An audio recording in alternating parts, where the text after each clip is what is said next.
I am coming at you today from Monday, June 15th. Let me know in the comments when you are watching this video. And this is going to be the first episode of my 2026 Summer Rides and Reads. And if you are on my channel and you are looking at my videos, I'm going to title this little season, if you will, of this series. I'm going to title it Summer Rides and Reads J261, J262, 3, etc., for all of the episodes that we will have. And this is the Summer Rides and Reads series where I just drive around, run my errands, etc., and talk about the books that I've read recently. And I have a couple of different types of videos in my book review series. So I have a baby nap time series where if my daughter's napping on me, I'm going to be filming videos like that. And then we have this Summer Rides and Reads, and there's going to be a couple videos dropping in this little season of the series today. Today we're going to be talking about a book that I finished recently. I really have been on a romance kick. I read that kind of horror thriller book a few weeks back, and I reviewed it. If you are interested in that review, that one is up now. That was episode 1 of Baby Nap Time. And typically, pretty much what's happening is I'm finishing a couple of books before I'm getting around to reviewing them. And after I read that horror thriller and I read some other just contemporary fiction, I was finding those to be a little bit slow. And so I was like, you know what, we're just going back to the time and tried and true genre of romance, because I know that that's something that I can typically read quickly and bolster up that reading goal and try to meet the goals. Now let's talk a little bit about my reading goals if you are new here. Also, let me just reintroduce myself. If this is your first time seeing me, I'm Caitlin. Here on YouTube, I'm known as your geeky girlfriend. Over on Instagram, I am I'm_more_than_mama. I did have a niche and kind of name change over there, and we're still working on bolstering back up that page, but I've been pretty consistent here on YouTube, and I pretty much post everything about my life. I have travel videos, unboxings. I love books, and so we do a lot of book reviews on here, lots of blind date with a book unboxings. I love those, and I review every single thing that I read, fiction or nonfiction, in a variety of different videos, and I also review movies that I watch. Those are always done at the end of the year. I kind of go back and do every movie that I watched that was new to me, review at the end of the year. And then I also do, like I said, a lot of travel, but also recently in this new season of life of being a new mom to a 6-month-old, I post a lot of content about just how things are going, things that I've learned, life hacks, etc., because I'm trying to post content that I, as a new mom, would want to watch. And also, when I do my book reviews, I keep that same mantra. So what would I want to know about that book? I try not to do any major plot spoilers, and I do more full-length reviews over on Goodreads, where you can find me at Caitlin McClure, your geeky girlfriend over there. So let's get into the topic of our video today. Again, this is the Summer Rides and Reads series, and we're going to talk just a check-in on my book goals. So this year, my goals were to read 48 books total. That's a mix of fiction and nonfiction. Essentially, that boils down to 1 book a week if every month has 4 weeks. So obviously, there are 52 weeks in the year, so I gave myself a little bit of wiggle room with some extended reading time now that I am a new mom. Also, I do all of my reading physically, which does take a little bit longer sometimes, especially with an infant. So I'm really, I have to be very selective and very conscious of my me time and really kind of pencil in times that I want to read. But it is my choice of self-care activity. So when it's my me time, you'll typically find me with a book. So I'm trying to read 48 books. I want to say that this book that I read marked number like 11 or 12. So we're about 25% of the way through, but we are halfway through the year, so a little bit slower in reading speed this year. Based on Storygraph, my reading speed right now is about like 17 days. So I'm trying to read some quicker books that will bolster that up a little bit. But I swear to you, every single book that I pick up, I'm like, oh, I'll be easy breezy, be able to get through this really fast. It has taken me a little bit more time. These books are just kind of throwing me off guard, sometimes in a good way, sometimes in the bad, like they were slow way. And I'm also trying to make my way through the alphabet and do alphabet reading. So I started with A, and I'm just trying to make my way through the alphabet and read books that have the first letter of every letter of the alphabet in order, in order to a certain extent. With my book club, I have kind of had to jump around a little bit, but I'm trying to go in alphabetical order for the stuff that I'm choosing to read myself. I'm also trying not to get anything from the library other than book club books, because I just simply have too many physical TBR books to read, and I'm trying to really cut that stack down. I am trying to read 12 nonfiction books. Most of those are probably going to be celebrity memoirs and parenting/baby books, but that's okay. We're still learning something new, and we still are educating ourselves through books and through literature, which is something that I'm really passionate about. So those are my goals. That was like a quick little, recap of all the goals that I'm trying to meet this year. I am also doing my library summer reading program, a local summer bingo challenge, and the Half Price Books summer bingo challenge. So I'm trying, and am I double dipping on all of those? Absolutely yes, but that's a different video for a different day. I'm probably going to try and do a video where I show you guys everything that I read for summer bingo, so stay tuned for that. Now, let's get into the topic of today's video, which is episode 1 of the 2026 season of Summer Rides and Reads, and that is Dating Dr. Dill. Now, this is a romance book. This was the March 2023 book of the month. So if you are a book of the month subscriber, you may have already read this book. It may come back in circulation in future book of the month clubs, but I don't think so. I do think they tend to stick to just one book a month, and even that way when they get new subscribers, they just send out new books. I am not a book of the month subscriber, and admittedly, I did find this book on the clearance rack at a local thrifted bookstore, and I didn't see just one copy of it either.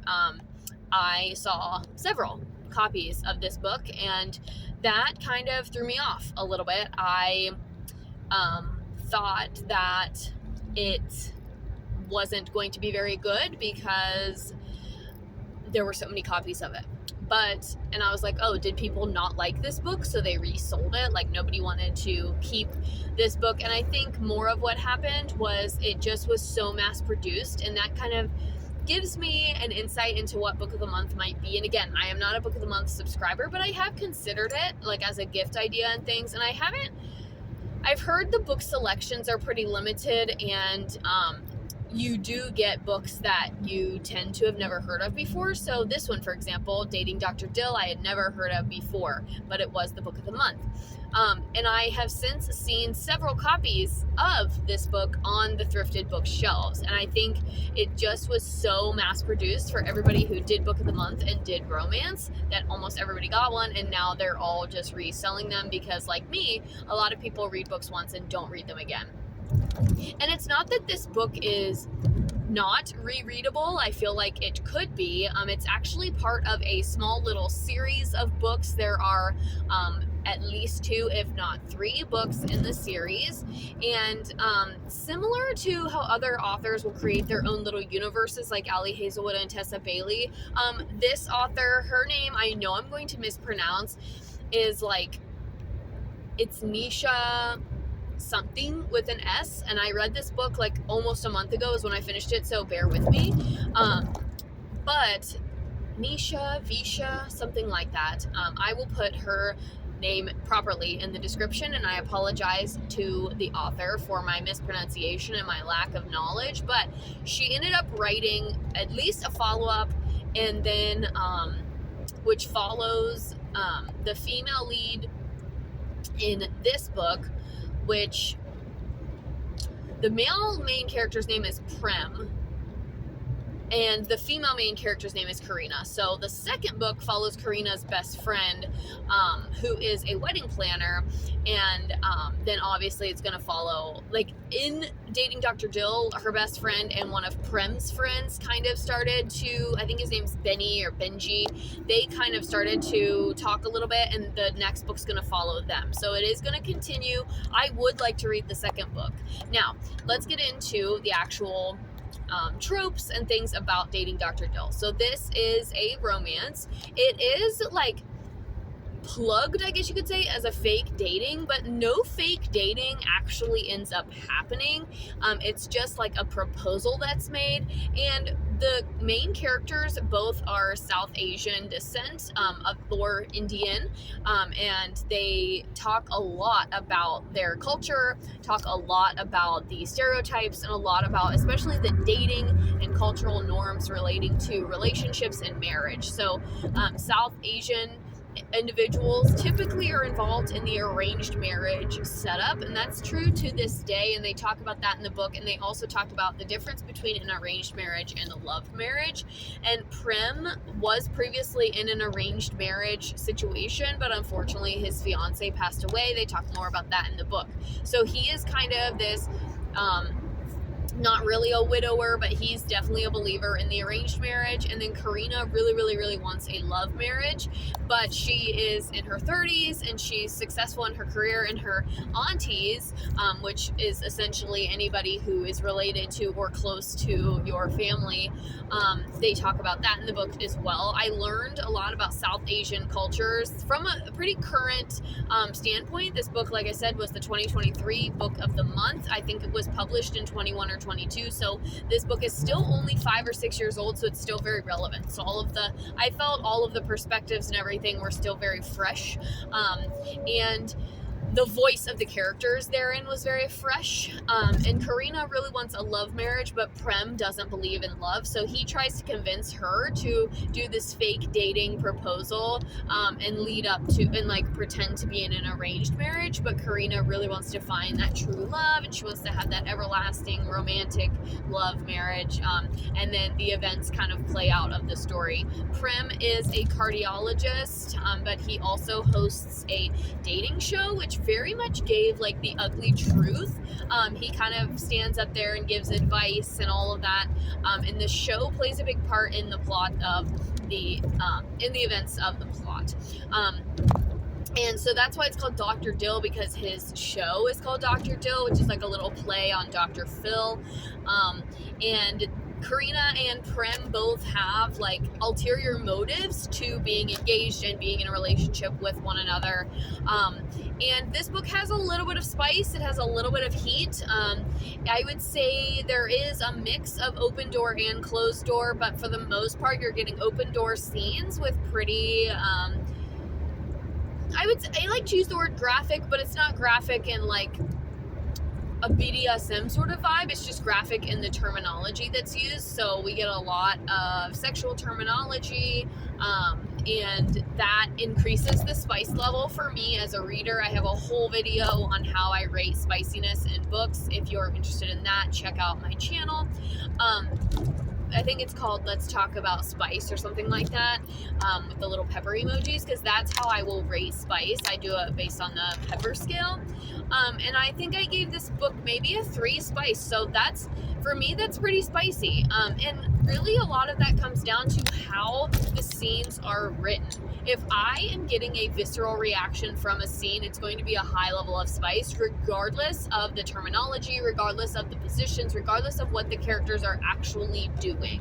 If there is a lot of witty banter, there's a lot of dirty talk, there's a lot of like background things going on, typically I will rate those books higher than the books where the sex is just portrayed bluntly, because I like the background, I like the build-up. Now that being said, I do give books higher spice ratings if there are like more niche bedroom things. This one was pretty standard, but like I said, we do have a mix of like open and closed door, a mix of different perspectives. with those scenes. So I did give this book a 3 spice. I also gave this book a 4 out of 5, which is a high mark for me because most of the books that I've read this year have been in that 2 to 3 star range. I think the only thing that there was one specific thing that I didn't like, and I wrote about it in the Goodreads review, and I felt like, I think because it kind of plateaued in the middle, like the pacing for me was not consistent. It like started off really strong, then it kind of dipped down and it plateaued a little bit, and then it picked back up, but it didn't maintain that steady pace for me. But once I got to a certain point, I couldn't put it down, and I did love the 2 main characters. I loved them together. I really thought there was strong character development, strong writing of the characters in general, and I really, really liked it and would read the sequel, as I mentioned earlier, and that's always a key indicator if I liked it enough to read the sequel or want to read other books by the author. Now, sometimes I will say that I want to read books by the author if I didn't like the book because I want to try maybe a different style, but this one was the rule, not the exception. Typically, if I like a book, typically I will read more of what an author wrote if I liked the book, and that was the case here. So I really, really liked this. Like I said, I did review this book like 3 or 4 weeks ago now, and so I might have very well given it a 5-star rating, but it was a very, very strong 4. I think on Storycraft, I think I gave it like a 4.75 or something. Like, it was really, really close to being a 5, and for that reason, I might have went ahead and given it a 5 on Goodreads, just because it was so close. It was so unexpected, and I think that played into my rating a lot too. I think I had low expectations going in.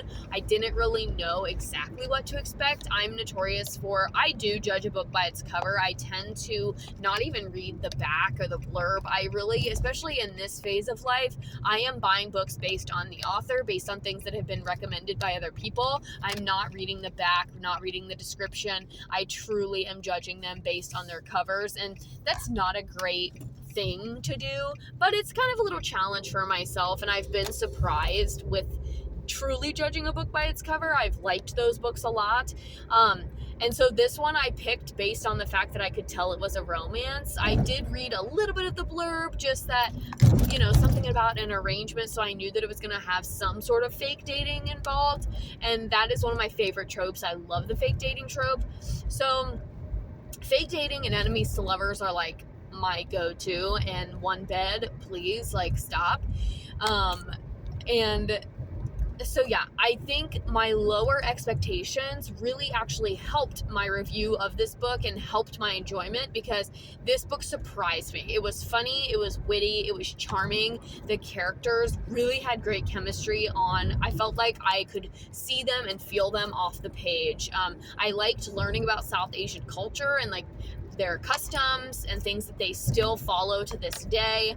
I just really, really enjoyed it, which is why I'm sitting here thinking I might have given this 5 stars, but definitely a very solid 4. This was a great book. I would actually recommend this book. And so if you are at your local thrifted bookstore and you see this, go ahead and pick it up. I will also note that most of the copies are hardcover, especially with what I've seen, and especially the ones that are tagged for the book of the month. They are almost always hardcover, which is just a nice little bonus, because it's not every day that we get to read a hardcover book, especially if you're a thrifted book shopper like me.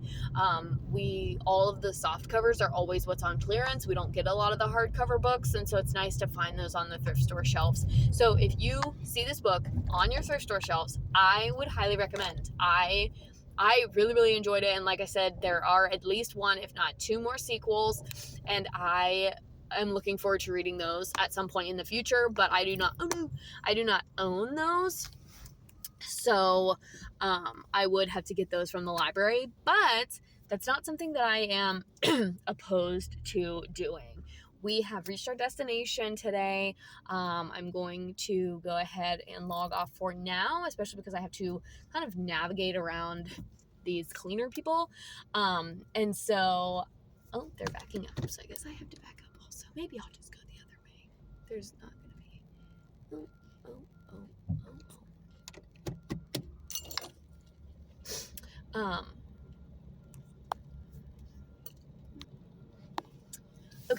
So, anywho's,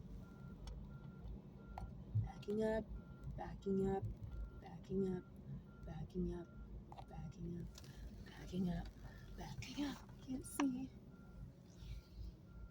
There we go. So anyway, we have reached our destination, like I said.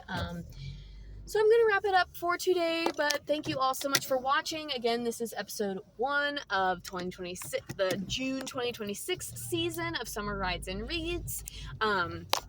Please stay tuned for more. I'm going to have another book review dropping later on today, actually. So if you're seeing this video, come back and check other videos in this series. And yeah, let me know in the comments if you have found this book, have read this book, what your thoughts were about it, because I really enjoyed it, and you can check out more on my Goodreads, and stay tuned for more reading. Happy reading, everybody. I'll see you next time.